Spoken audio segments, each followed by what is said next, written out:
Joking. अरे मुझे ऐसा मजाक बिल्कुल पसंद नहीं, समझी? अच्छा, तो फिर कैसा मजाक पसंद है आपको? अंजलि, और कोई भी मजाक कर लो, लेकिन अपने से बिछड़ने के बाद मजाक में भी मत करना। देखो देखो देखो मेरा दिल कैसे धड़क रहा, देखो। उफ देव, हर बात को कितनी गहराई से लेते हो तुम। अगर किसी दिन ये मजाक सच निकला तो? हंसते मिटा दूंगा। हाँ। किसकी? मेरी? अरे नहीं, तुम पर तो आंच भी नहीं आने दूंगा, खुद मर जाऊंगा। मोहब्बत के दावे करते हो और फिर मरने की बातें करते हो, बात में दम नहीं है। कौन साला मरता है? कौन साला मरता है?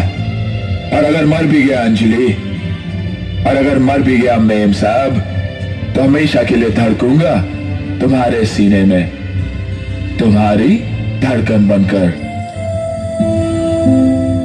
इतनी मोहब्बत करते हो तुम मुझसे देव? मुझसे क्या पूछ रहे हो अंजलि? अपनी धड़कन से पूछो। और जानती हो तुम्हारी हर धड़कन क्या कहेगी? क्या कहेगी? तुम दिल